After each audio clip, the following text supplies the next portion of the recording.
अथ सूर्यकवचम् रक्ताम्बुजासनं शेषगुणैकसिन्धुं भानुं समस्तजगतामधीपं भजामि। पद्मद्वयाभयवरान् दधतं कराब्जैः माणिक्यमौलिमरुणाङ्गरुचिं त्रिनेत्रम्।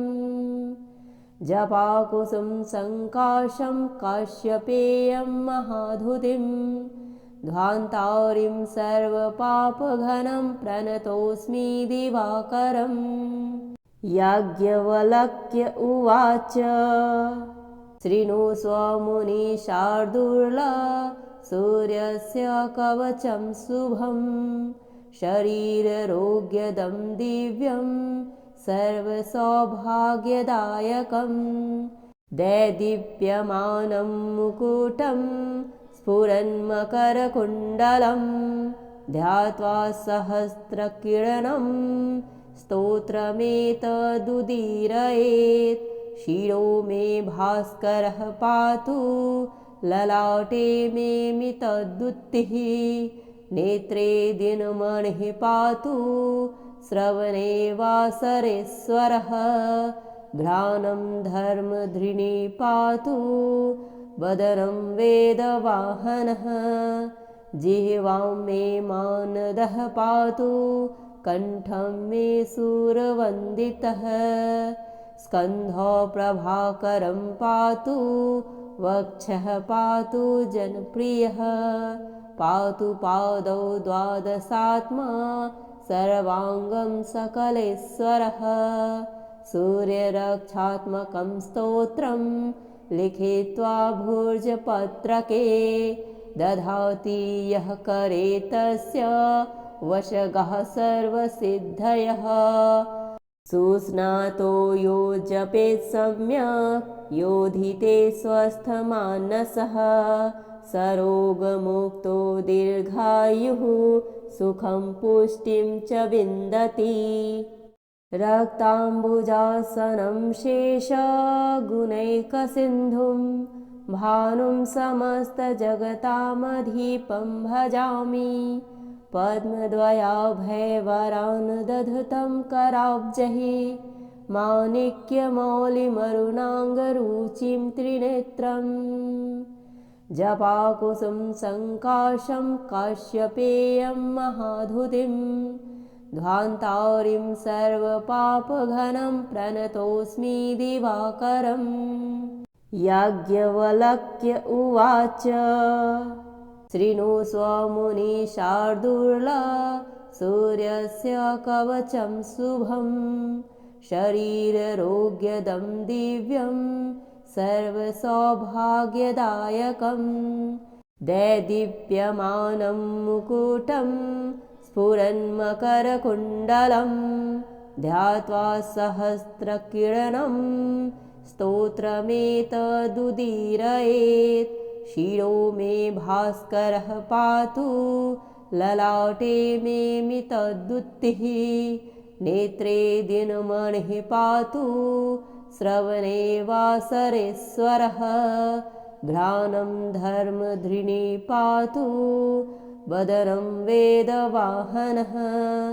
जिह्वां मे मानदः पातु कण्ठं मे सूरवन्दितः स्कन्धौ प्रभाकरं पातु वक्षः पातु जनप्रियः पातु पादौ द्वादशात्मा सर्वाङ्गं सकलेश्वरः। सूर्यरक्षात्मकं स्तोत्रं लिखित्वा भुर्जपत्रके दधाति यः करे तस्य वशगः सर्वसिद्धयः। सुस्नातो यो जपेत् सम्यक् योधिते स्वस्थमानसः सरोगमुक्तो दीर्घायुः सुखं पुष्टिं च विन्दति। रक्ताम्बुजासनं शेषगुणैकसिन्धुं भानुं समस्तजगतामधीपं भजामि। पद्मद्वयाभयवरान् दधतं कराब्जैः माणिक्यमौलिमरुणाङ्गरुचिं त्रिनेत्रम् जपाकुसुम सङ्काशं काश्यपेयं महाधुतिं ध्वान्तारिं सर्वपापघनं प्रणतोऽस्मि दिवाकरम् याज्ञवल्क्य उवाच शृणुष्व मुनिशार्दूला सूर्यस्य कवचं शुभं शरीररोग्यदं दिव्यं सर्वसौभाग्यदायकं दैदीप्यमानं मुकुटं स्फुरन्मकरकुण्डलं ध्यात्वा सहस्रकिरणं स्तोत्रमेतदुदीरयेत् शिरो मे भास्करः पातु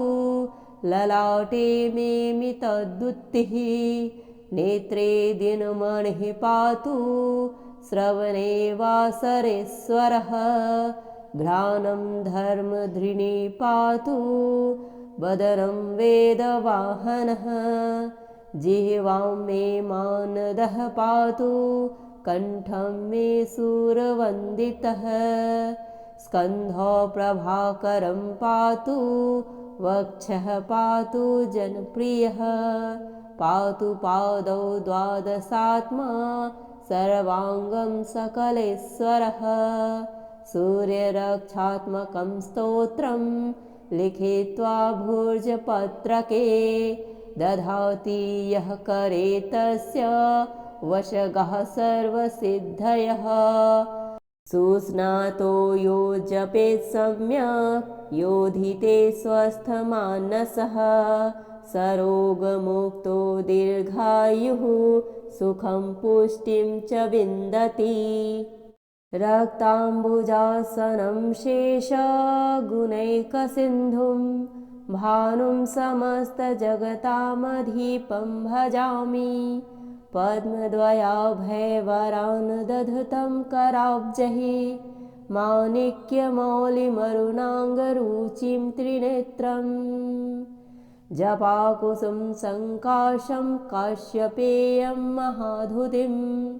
ध्वान्तारिं सर्वपापघनं प्रणतोऽस्मि दिवाकरम्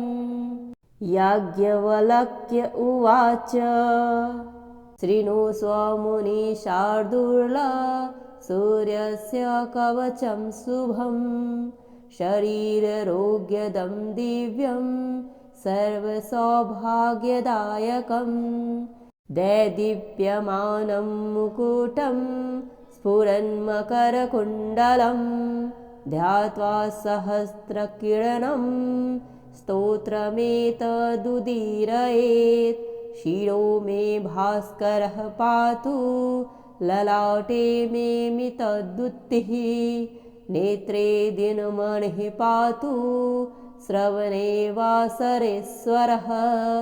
घ्राणं धर्मधृणी पातु वदनं वेदवाहनः जिह्वां मे मानदः पातु कण्ठं मे सुरवन्दितः स्कन्धो प्रभाकरं पातु वक्षः पातु जनप्रियः पातु पादौ द्वादशात्मा सर्वाङ्गं सकलेश्वरः सूर्यरक्षात्मकं स्तोत्रं लिखित्वा भुजपत्रके दधाति यः करे तस्य वशगः सर्वसिद्धयः सुस्नातो यो जपेत् सम्यक् योधिते स्वस्थमानसः सरोगमुक्तो दीर्घायुः सुखं पुष्टिं च विन्दति रक्ताम्बुजासनं शेषगुणैकसिन्धुं भानुं समस्तजगतामधीपं भजामि पद्मद्वयाभयवरान् दधतं कराब्जैः माणिक्यमौलिमरुणाङ्गरुचिं त्रिनेत्रम् जपाकुसुम सङ्काशं काश्यपेयं महाधुतिं ध्वान्तारिं सर्वपापघनं प्रणतोऽस्मि दिवाकरम् याज्ञवल्क्य उवाच शृणुष्व मुनिशार्दूला सूर्यस्य कवचं शुभं शरीररोग्यदं दिव्यं सर्वसौभाग्यदायकं दैदीप्यमानं मुकुटं स्फुरन्मकरकुण्डलं ध्यात्वा सहस्रकिरणं स्तोत्रमेतदुदीरयेत् शिरो मे भास्करः पातु ललाटे मे मितद्युतिः नेत्रे दिनमणिः पातु श्रवणे वासरेश्वरः घ्राणं धर्मधृणी पातु वदनं वेदवाहनः जिह्वां मे मानदः पातु कण्ठं मे सुरवन्दितः स्कन्धो प्रभाकरं पातु वक्षः पातु जनप्रियः पातु पादौ द्वादशात्मा सर्वाङ्गं सकलेश्वरः सूर्यरक्षात्मकं स्तोत्रं लिखित्वा भुजपत्रके दधाति यः करे तस्य वशगः सर्वसिद्धयः सुस्नातो यो जपेत् सम्यक् योधिते स्वस्थमानसः सरोगमुक्तो दीर्घायुः सुखं पुष्टिं च विन्दति रक्ताम्बुजासनं शेषगुणैकसिन्धुं भानुं समस्तजगतामधीपं भजामि पद्मद्वयाभयवरान् दधतं कराब्जैः माणिक्यमौलिमरुणाङ्गरुचिं त्रिनेत्रम् जपाकुसुं सङ्काशं काश्यपेयं महाधुतिं ध्वान्तारिं सर्वपापघनं प्रणतोऽस्मि दिवाकरम् याज्ञवल्क्य उवाच शृणुष्व मुनिशार्दूला सूर्यस्य कवचं शुभं शरीररोग्यदं दिव्यं सर्वसौभाग्यदायकं दैदीप्यमानं मुकुटं स्फुरन्मकरकुण्डलं ध्यात्वा सहस्रकिरणं स्तोत्रमेतदुदीरयेत् शिरो मे भास्करः पातु ललाटे मे मितद्युतिः नेत्रे दिनमणिः पातु श्रवणे वासरेश्वरः घ्राणं धर्मधृणी पातु वदनं वेदवाहनः जिह्वां मे मानदः पातु कण्ठं मे सुरवन्दितः स्कन्धो प्रभाकरं पातु वक्षः पातु जनप्रियः पातु पादौ द्वादशात्मा सर्वाङ्गं सकलेश्वरः सूर्यरक्षात्मकं स्तोत्रं लिखित्वा भुजपत्रके दधाति यः करे तस्य वशगः सर्वसिद्धयः सुस्नातो यो जपेत् सम्यक् योधिते स्वस्थमानसः सरोगमुक्तो दीर्घायुः सुखं पुष्टिं च विन्दति रक्ताम्बुजासनं शेषगुणैकसिन्धुं भानुं समस्तजगतामधीपं भजामि पद्मद्वयाभयवरान् दधतं कराब्जैः माणिक्यमौलिमरुणाङ्गरुचिं त्रिनेत्रम् जपाकुसुं सङ्काशं काश्यपेयं महाधुतिं ध्वान्तारिं सर्वपापघनं प्रणतोऽस्मि दिवाकरम् याज्ञवल्क्य उवाच शृणुष्व मुनिशार्दूला सूर्यस्य कवचं शुभं शरीररोग्यदं दिव्यं सर्वसौभाग्यदायकं दैदीप्यमानं मुकुटं स्फुरन्मकरकुण्डलं ध्यात्वा सहस्रकिरणं स्तोत्रमेतदुदीरयेत् शिरो मे भास्करः पातु ललाटे मे मितद्युतिः नेत्रे दिनमणिः पातु श्रवणे वासरेश्वरः घ्राणं धर्मधृणी पातु वदनं वेदवाहनः जिह्वां मे मानदः पातु कण्ठं मे सुरवन्दितः स्कन्धो प्रभाकरं पातु वक्षः पातु जनप्रियः पातु पादौ द्वादशात्मा सर्वाङ्गं सकलेश्वरः सूर्यरक्षात्मकं स्तोत्रं लिखित्वा भुर्जपत्रके दधाति यः करे तस्य वशगः सर्वसिद्धयः सुस्नातो यो जपेत् सम्यक् योधिते स्वस्थमानसः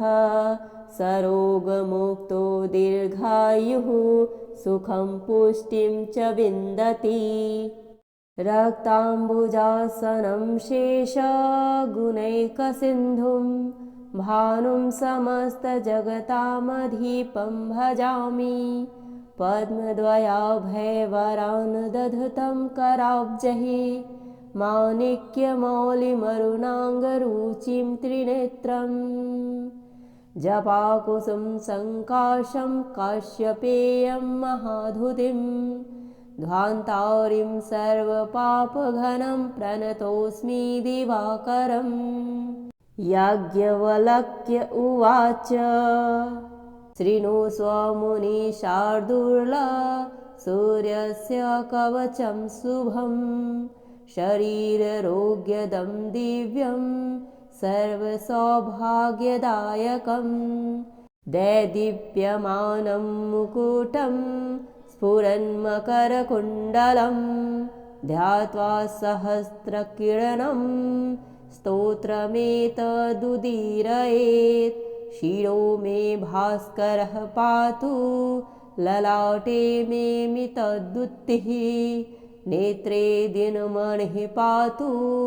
श्रवणे वासरेश्वरः घ्राणं धर्मधृणी पातु वदनं वेदवाहनः जिह्वां मे मानदः पातु कण्ठं मे सुरवन्दितः स्कन्धो प्रभाकरं पातु वक्षः पातु जनप्रियः पातु पादौ द्वादशात्मा सर्वाङ्गं सकलेश्वरः सूर्यरक्षात्मकं स्तोत्रं लिखित्वा भुर्जपत्रके दधाति यः करे तस्य वशगः सर्वसिद्धयः सुस्नातो यो जपेत् सम्यक् योधिते स्वस्थमानसः सरोगमुक्तो दीर्घायुः सुखं पुष्टिं च विन्दति रक्ताम्बुजासनं शेषगुणैकसिन्धुं भानुं समस्तजगतामधीपं भजामि पद्मद्वयाभयवरान् दधतं कराब्जैः माणिक्यमौलिमरुणाङ्गरुचिं त्रिनेत्रम् जपाकुसुं सङ्काशं काश्यपेयं महाधुतिं ध्वान्तारिं सर्वपापघनं प्रणतोऽस्मि दिवाकरम् याज्ञवल्क्य उवाच शृणुष्व मुनिशार्दूला सूर्यस्य कवचं शुभं शरीररोग्यदं दिव्यं सर्वसौभाग्यदायकं दैदीप्यमानं मुकुटं स्फुरन्मकरकुण्डलं ध्यात्वा सहस्रकिरणं स्तोत्रमेतदुदीरयेत् शिरो मे भास्करः पातु ललाटे मे मितद्युतिः नेत्रे दिनमणिः पातु श्रवणे वासरेश्वरः घ्राणं धर्मधृणी पातु वदनं वेदवाहनः जिह्वां मे मानदः पातु कण्ठं मे सूरवन्दितः स्कन्धो प्रभाकरं पातु वक्षः पातु जनप्रियः पातु पादौ द्वादशात्मा सर्वाङ्गं सकलेश्वरः सूर्यरक्षात्मकं स्तोत्रं लिखित्वा भूर्जपत्रके दधाति यः करे तस्य वशगः सर्वसिद्धयः सुस्नातो यो जपेत् सम्यक् योधिते स्वस्थमानसः सरोगमुक्तो दीर्घायुः सुखं पुष्टिं च विन्दति रक्ताम्बुजासनं शेषगुणैकसिन्धुं भानुं समस्तजगतामधीपं भजामि पद्मद्वयाभयवरान् दधतं कराब्जैः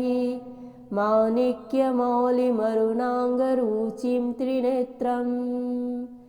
जपाकुसुं सङ्काशं काश्यपेयं महाधुतिं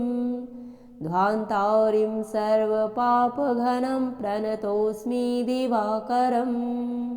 याज्ञवल्क्य उवाच शृणुष्व मुनिशार्दूला सूर्यस्य कवचं शुभं शरीररोग्यदं दिव्यं सर्वसौभाग्यदायकं दैदीप्यमानं मुकुटं स्फुरन्मकरकुण्डलं ध्यात्वा सहस्रकिरणं स्तोत्रमेतदुदीरयेत् शिरो मे भास्करः पातु ललाटे मे मितद्युतिः नेत्रे दिनमणिः पातु श्रवणे वासरेश्वरः घ्राणं धर्मधृणी पातु वदनं वेदवाहनः जिह्वां मे मानदः पातु कण्ठं मे सूरवन्दितः स्कन्धो प्रभाकरं पातु वक्षः पातु जनप्रियः पातु पादौ द्वादशात्मा सर्वाङ्गं सकलेश्वरः सूर्यरक्षात्मकं स्तोत्रं लिखित्वा भूर्जपत्रके दधाति यः करे तस्य वशगः सर्वसिद्धयः सुस्नातो यो जपेत् सम्यक् योधिते स्वस्थमानसः सरोगमुक्तो दीर्घायुः सुखं पुष्टिं च विन्दति रक्ताम्बुजासनं शेषगुणैकसिन्धुं भानुं समस्तजगतामधीपं भजामि पद्मद्वयाभयवरान् दधतं कराब्जैः माणिक्यमौलिमरुणाङ्गरुचिं त्रिनेत्रम् जपाकुसुं सङ्काशं काश्यपेयं महाधुतिं ध्वान्तारिं सर्वपापघनं प्रणतोऽस्मि दिवाकरम् याज्ञवल्क्य उवाच शृणुष्व मुनिशार्दूला